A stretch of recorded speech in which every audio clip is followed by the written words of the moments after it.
Hey everybody, Jason Sheftel here, and it is time to talk about Chinese industrial policy. Everybody has heard about this, right?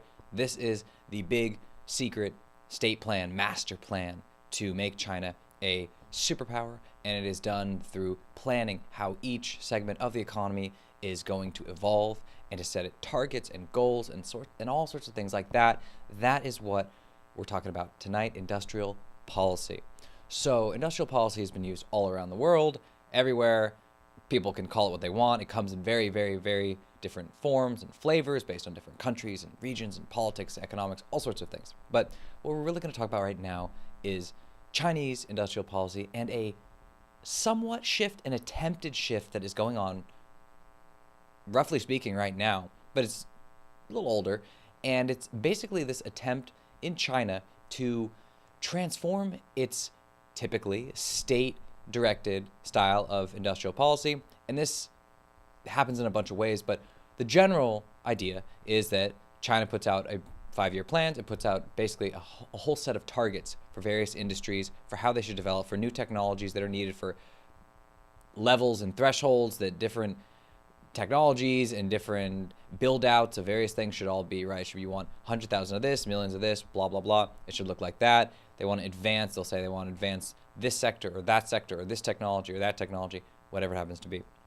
And then typically there is credit gets flowed to a bunch of companies. Everybody starts to do this sort of thing. And there's many other ways and flavors that industrial policy happens in China, right? There's just basic things where just the competitiveness of China versus other countries, it is improved by basically lowering in part the wage share of income, by making it really, really cheap to build anything there, right? So you don't have to pay workers very much.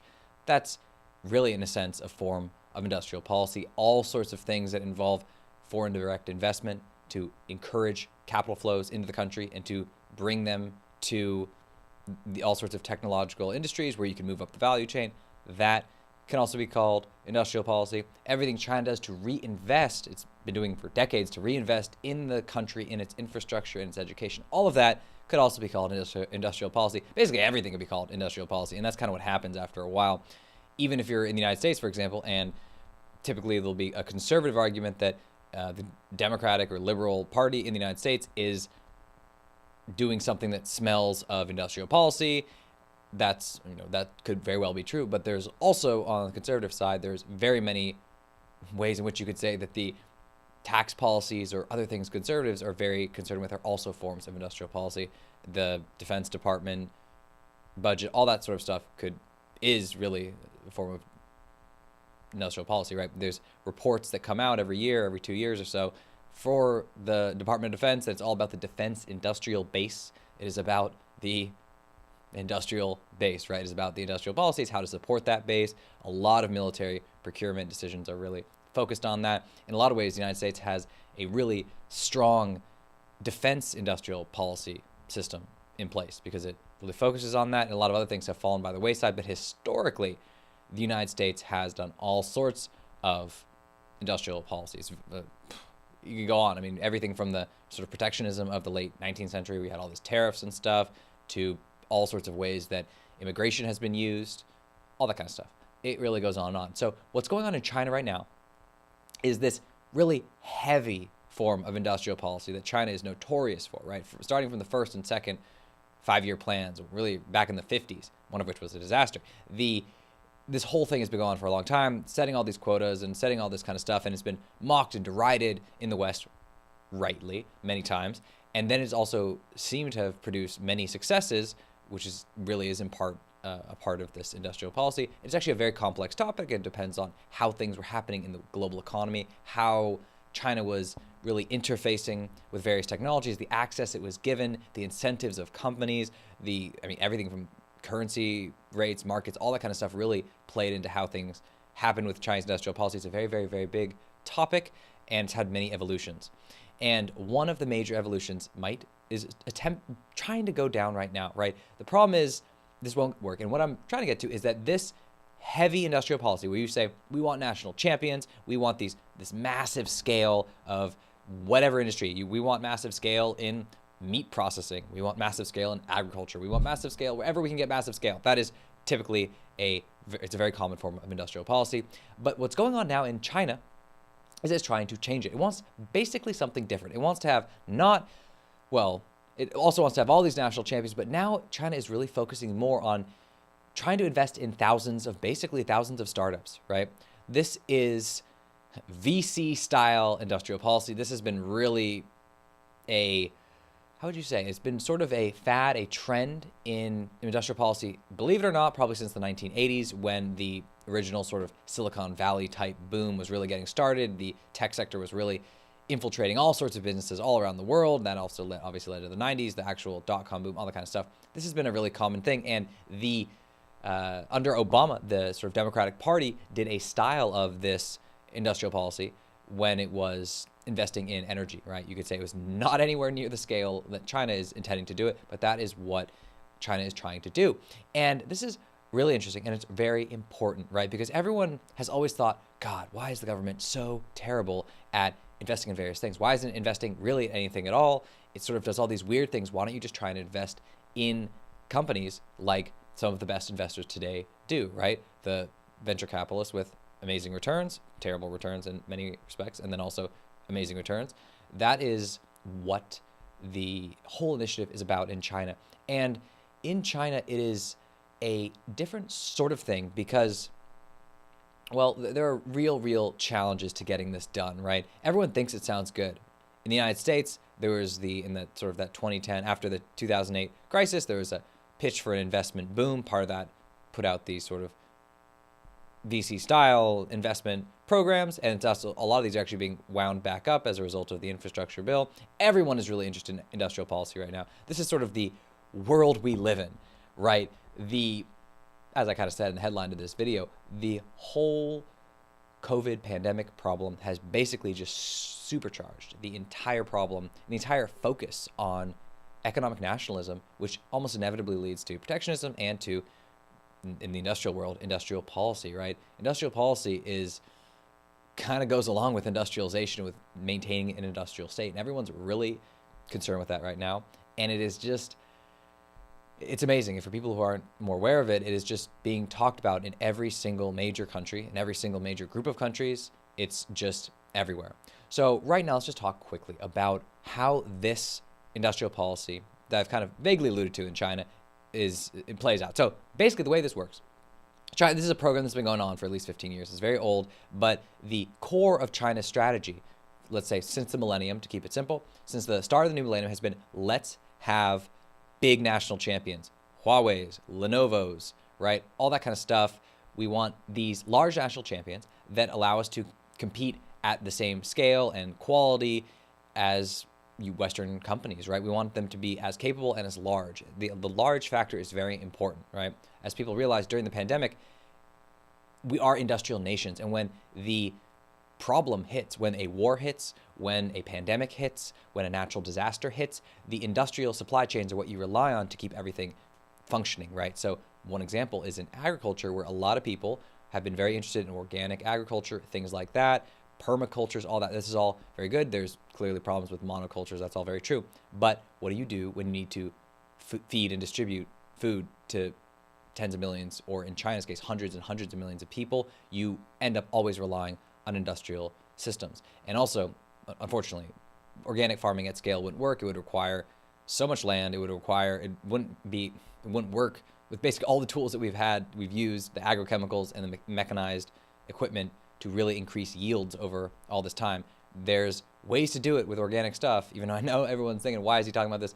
It's just important. Like, there's ways to do it with organic farming, but it just requires a lot more labor. And reducing the share of labor in agriculture has been a major reason why the Industrial Revolution actually even happened at all. It allowed people to leave the farms and move to the cities, which that sounds like ancient history to the Americans, but it only happened in the last few decades in China. So it was a very real thing.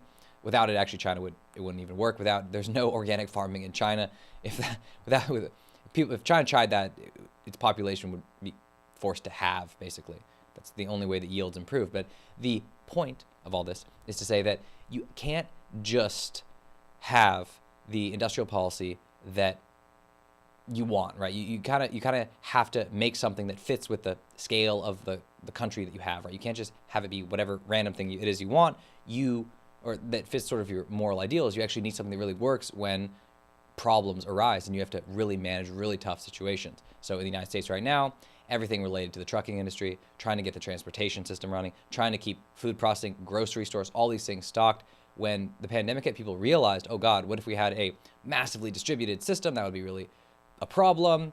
And this is just one of those areas in economics and policy and social life where the benefits of centralization and the benefits of decentralization are always clashing, and they sort of go back and forth. And in these industries, you often see consolidation, and then people are like, too much consolidation, and you have price increase, you have all this control, you have all this collusion, all this kind of stuff. And it works a lot when you have a problem often, but often you don't get resilience in other ways. It just goes on and on. This is a very key thing. In China's case, it needs scale. Like, it just, especially since 2000, as it's been scaling up its society, it needed scale. There was no way around scale. You can't, it wasn't going to be able to function any other way. Anyone who's, anything about China, this is the key thing. The question of scale in China is where the rubber really meets the road. And so since that time, China has been focused on national champions, and it had another program that is basically a program that invests in smaller companies, right? The idea being, hey, maybe there are other national champions that are small, they don't exist yet, and we don't want to support them as well. And what China's trying to do now, as it's Made in China 2025, is all of the other really big all the other really big programs that China has put together to create these national champions, to create these industrial behemoths and titans that could go challenge the other industrial corporations and systems of other nations. As these are sort of tapping out, China needs a new strategy. And so this is what we're seeing really right now. And we're also seeing on the Chinese front a total shift in how it is viewing technology in general and where it should have national champions. So what it sees now, it sees the Baidus of the world, which are some of these champions. They're all quasi-state-owned, quasi-private. Like, the stuff in China is not, we've really moved beyond the place where you can talk about pure state-owned and pure private in China. That's something everyone should know. But in general, there are a bunch of private-ish Chinese national champions. I mean, all the Baidu, Tencent, all that kind of stuff, those are the familiar ones, Alibaba. But what China has realized is, state or not state, the big champions, the big technological titans that thought were moving everything forward, they are not entirely doing exactly what it needs, and it needs more broad-based innovation. It's also learning that a lot of these companies you think are so amazing innovation, well, they haven't actually innovated nearly as much as the government wanted, right? This is the Google question, right? Like, after Google decisively sort of beat Yahoo or whatever in search like 14 years ago, it hasn't exactly come out with a lot of crazy innovative products. It has operating systems, it has some stuff, but these are kind of not the innovations we need, right? Like, so the Android operating system came after the iPhone, and I think it was bought by some company. It was scaled up. That was a good investment, but it wasn't crazy innovation.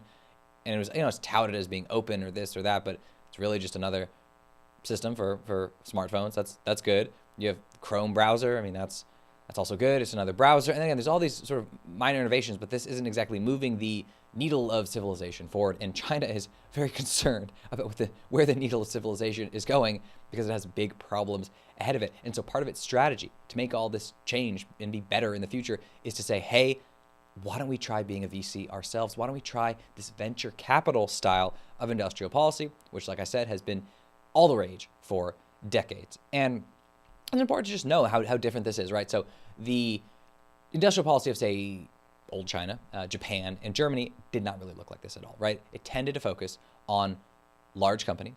In Germany, there's a bit of a different thing. There's sort of a middle layer of smaller companies, and there's a much more of a local benefit there. And Germany, in general, has an economic reality is very different from some of these other countries, and it was really rebuilding certain things. It had to tie in these various parts of Germany to each other, to the rest of the world. It was a bit different, but in general, there are these large companies, right? They are the source of the industrial goods that actually made these countries function, right? So the major exports from Germany tend to be from the large companies, Japan, China, typically as well. China, although there's often the whole wholesaling, the whole way things happen in the sort of mass retail, wholesaling, sort of merchandising sector is obviously there's huge, right? There's so many things that get shipped in and out of China. But increasingly, the move was always to move up the value chain, and that required more sophisticated companies, more sophisticated integrations of capital and labor, and in integration with the rest of China and the rest of the world, right? You needed those more advanced systems. You couldn't just have random factories that were producing something designed somewhere else at just mass quantities using cheap labor. That was never going to move things forward, and you needed classic industrial policy to move things forward. Japan, South Korea is also a really great example. Samsung's, right? Hyundai's. This is the way things happen. These governments, particularly in East Asia, they're very, very connected to the actual government, right? The corporations, are very, very connected to the governments. That is kind of hand in glove. This is the way it works. The problem with VC-style government investment in sort of industrial champions and things like that is that it is much, much harder for the government to assert its control. The big reason, a very big reason, why these companies are so tightly woven with the government is because this is how the government pushes its reality forward, right? You can't. So in China's case, the full-on state-owned everything with 5-year plans, that didn't work. You needed more flexibility in the system. You need more give. You need more individual initiative, profit motive to push people forward, and you had to loosen things up, at least into large corporations that you could then direct and control at a higher level of abstraction, basically. You couldn't just do it with the state being and doing everything and telling the state what to do. You need the state to direct other things that could look up to it, basically. And that is the way it's always worked in a lot of these countries, right? You try the state thing maybe for a while. That feels very limited after a while. It becomes very difficult to keep up with everything going on in the world. And you eventually shift to more of this classic corporate government interrelated style of industrial policy, right? And so this is a big way that things happen. It's really kind of part of the way that the sausage is made. And you can't really fight it. Like what China is trying to do right now with a lot of its industrial policy is to merge this sort of high-level government analysis of where everything is going in the rest of the world, and then get corporations and incentivize them, encourage them to really produce things that are of comparable quality, or to put themselves on the same track to producing the great things, like I talked about in a recent video about space, where there's a lot of industrial policy in space right now because it's a strategic arena, it's a defense area, all of that. There's a Chinese plan to sort of kind of basically copy all sorts of U.S. initiatives and policies on the NASA and the military side to make sure China's moving in the right direction, right? It is this government attempt to basically push industry where the government thinks it should go. And this is very hard. This is very difficult. This is the real challenge with a venture-style industrial policy at all. The government may not know where to go. The way it works in China is that it is, a lot of it is because the government is pushing companies to do what other countries are doing, like in that space arena example. But also there's other things where the government is just pushing the company to do what the government wants done. And that is the challenge. How is that an entrepreneurial activity, right? It is very bizarre. And it just more plainly, it's very hard to keep that going, to maintain innovation in that way. If the Silicon Valley of the last 50, 40 years had really just done only what basically the U.S. military had wanted, that wouldn't have been all that great. Like the story in U.S. innovation is typically the government wants something and then it gets it done, does some random little thing, and then people realize they could turn that into something else and they go out and do that, right? It's not like, oh, the government nailed it and it gets used everywhere and it becomes amazing. It's like, no, like things like the internet are still terrible inside the government. The government can't even use the thing it wants. And that is a real challenge basically everywhere. There's just less efficiency in government organizations. It has other focuses. In China, it has this sort of internal solidarity and cohesion motive, among many others. In the United States, there's more of this democratic controls and sort of authority and all these checks and balances, all that kind of stuff. It is not meant to be efficient in a lot of ways. You have the federalism in the United States, you have all these stacked levels of government. All of that just makes everything way, way, way, way more difficult.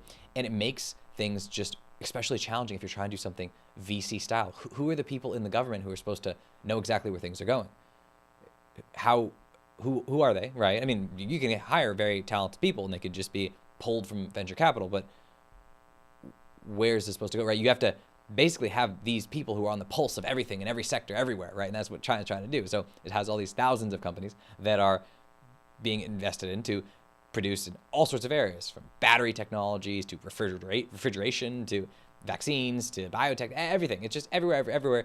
They are trying to basically spawn innovation, right? And the deeper reason why this is happening, just to give everyone the meat of this story, is it's partially a result of this old style of government policy no longer really working. That's what I was alluding to earlier. The reason China is trying to make this shift is because they've tapped out what they can do with these national champions, right? These national champions are becoming increasingly, well, they're being cracked down by the government because, like I said, they're not innovating nearly as much as the government wants, nor in the ways the government wants.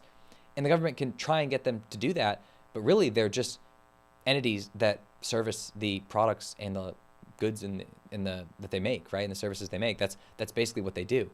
To try and force them to do all these other things, it actually isn't that easy. You end up with a corporation that's designed to do for some purpose, basically to make some good or service. That's pretty good.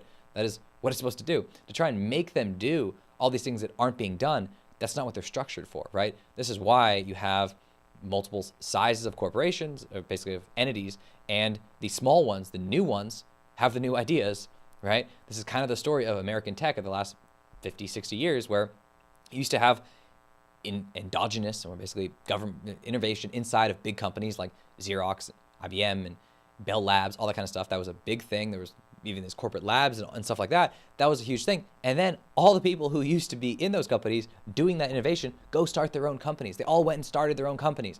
So that's what you have. So you have this thing where the great people in the companies, or the great entrepreneurial initiative within a company, just leaves the company to start the new company to do the thing, right? Because that is a better organization. You might as well start a new organization that can be focused on the new product, the new service, rather than trying to force your way through this large bureaucracy. That's the way things happen, right? That is the story. That's why you have startups, roughly speaking. And that's China's problem, right? Well, we have these great national champions. They do a lot of things that the government wants to do. They're not perfect, obviously, but where do you go with them, right? They didn't take over the world. So now China's basically kind of cracking down on them, trying to get them to focus on the thing it wants. That's kind of challenging. It also wants them to integrate more with the military. That's easier. It's trying to get them to buy into a lot of the sort of surveillance state stuff it's doing, also easier. And basically to kind of bring them to heel, but that's kind of killing the innovation and the initiative in these companies, right? So the people, even within these companies, who want to do new things, why would they stay in these companies, right? That's the question. So you're kind of forced to go downstream and to find the new companies. This is a big reason why VC investing has become so prominent in the imagination of sort of government idealists, I guess, around the world. It's like if you can get the government to actually sponsor the innovation, that could be a good thing, right? More capital needs to go to these people. Who cares where it comes from? That's kind of the idea. And yeah, maybe that's true. There's obviously problems to getting it done, but the key thing is that you can't really get the innovation you want in the big companies, right? Everyone focuses on the finance in the big companies, all the everything, the net assets, the free cash flow, all this stuff, how much their stock price allows them to reinvest, all this stuff doesn't quite matter when you need real innovations, and these companies just don't do it all that much. They just kind of do more incremental things. They are improving their product lines. They are waiting for the demand to be clear that they should do another thing. They need all the signals to be clear because they need to prove things every quarter to investors. They can't pump out all sorts of crazy capital projects unless they're basically on the ropes, right? You don't do that. That's not what they're more takeholder? I can't remember. Anyway, they have CEOs that are basically just sort of there to keep things running, right? They're not there to like radically change direction, to change the ship, do much of that. It's mostly just they're just kind of keeping it running, right? That's a lot of what it is. And they're often hired for that. And the question really that all these governments are facing, if you really want real industrial policy that is innovation focused, right? Because that is the key thing here. This is innovation focused industrial policy. All sorts of other industrial policy, you can do all sorts of other ways. If you want more low-income jobs in your country, there's ways to do that. If you want more, whatever it is you want, really. I mean, there's a lot of better ways to do it. If you're really going to do this sort of spread the love, the corporate credit love to smaller companies, you're typically looking at innovation, and there's good reasons to do this, right? The vast majority of employment comes from these companies over time. There's very good reasons to do this. The bigger reason, as I said, that China is doing is because the other stuff isn't working, right? So the U.S. doesn't do industrial policy anywhere near the scale China does, and no countries really do anymore, because they've kind of tapped out themselves that era of industrial policy. And a lot of the industrial policy that people are fixated on is when you're in a phase of catch-up growth, really, or you're trying to develop yourself to roughly where you need to be comparable to other countries. And China's problem is that it's mostly tapped out these major sources of catch-up growth, right? So China has hundreds of millions of people in poverty, and that isn't because it hasn't developed these regions. It's because it's developed the regions that can develop, or that are developable, right? That can absorb the investment that it has poured into them over the decades and turn it into future productivity, future incomes, future goods and services. That is what's happened. The plan for basically China to solve that problem, to get around it, to get around the fact that all the bunch of places in China haven't really gotten the investment that it dreamed of, or the investments haven't panned out the way China imagined. It's not going to work if you're going to just suddenly do a VC sort of program, right? There's actually in this program, a lot of the investments are going to basically companies or startup companies that are outside of the sort of Beijing, Shanghai, and Pearl River Delta sort of regions, right? They are trying to spread around the love. The problem is this doesn't really usually work nearly as well as anyone imagines, right? So for decades, vast majority of VC investment in the United States went to the sort of Silicon Valley, the Bay Area. Going forward, everyone's talking about how things are going to be very different. It's all going to be very distributed and remote and all that kind of stuff. That is waiting to be seen. But in China, it is not that simple. There are huge, like the things that they would need to do to make the regions that China needs to develop functional for a Silicon Valley type splurge of investment. I mean, this is just not in the cards, right? This is like trying to say that you can have something like that in West Virginia, right? Which has always been a bit of a lie on the left and the right in the United States, that you can have mass employment improvements by having sort of coding schools in West Virginia. You really got to admit the deeper questions going on, right, with the economics, how they panned out, how they sort of laid themselves out, patterned themselves the way they did, and how the technological shifts have really changed a region, and then sort of its natural investment capacity, right? Within a region, if you have a region that can't really have large cities, I'm not saying that's West Virginia, but like if there was a portion of Nevada that was basically uninhabitable, there was suddenly a state, you couldn't just force investment there, even though a lot of crypto guys are trying to make cities in the middle of nowhere in Nevada. But that is all a story for a different time. The general thing here is that this idea that you can just sort of spread the love everywhere and get legitimate innovation in dozens of fields all at once, which is kind of what this is looking for, that's also just impossible as well, right? Not only will you not get it in the geographic regions China wants, you're not also just going to get it in every sector like you want either. Great example is just biotech. The easiest, simplest one for people to remember, everything, stem cells, right? Personalized medicine, all these crazy new devices. We're promised all of this stuff, right?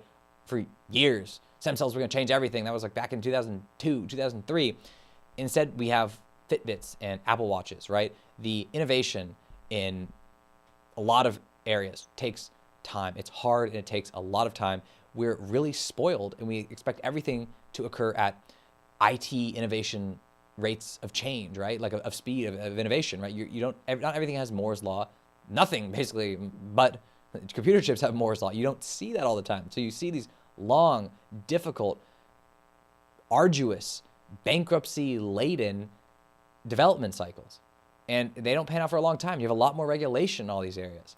You also just have way kind of tougher problems, right? And you have to really make things work. It's much harder to close business cases for all of this stuff. So whether China wants robotics or whatever it is, it's difficult. Like energy, tech, transportation, agriculture, to just get the innovation you want at the speed you want, coming out of viable companies that will continue to produce and innovate for years to come.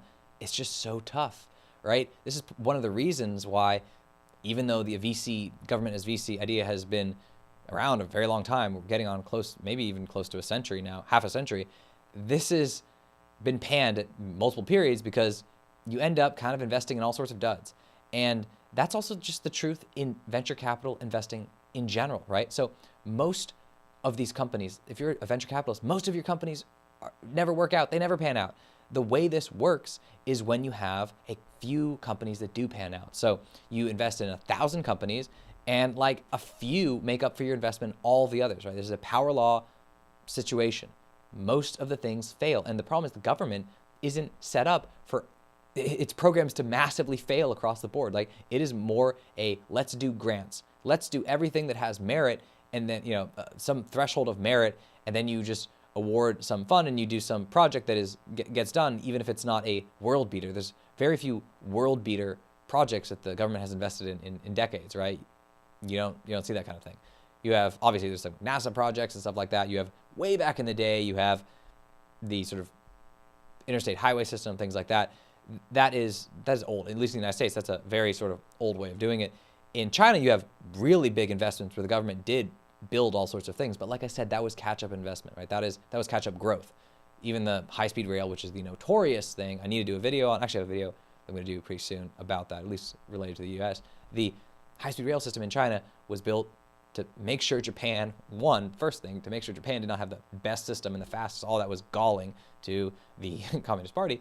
But then you had to build it. It was actually a very useful thing for the population densities you have in China. And you built it up, and then you actually had so much. You built so much of the high-speed rail systems and the networks and the trains and everything that you innovated. You did iterative improvements along the way. You made it way faster, all that kind of stuff. You used only, so you put it all on aerial sort of structures, and it was great. You had all sorts of innovation. That's great. The difference is that was still basically old technology from a long time ago, right? This is not the new innovation. This is not a sort of thing. It's also a transportation sector. It's a very different thing. It's not like robotics, right? It's not like artificial intelligence. It's not like these things where you really have to make things pan out. And the truth is, regardless of what happens, like I said, they're still, basically China's going to end up with national champions. That's the way this ends, right?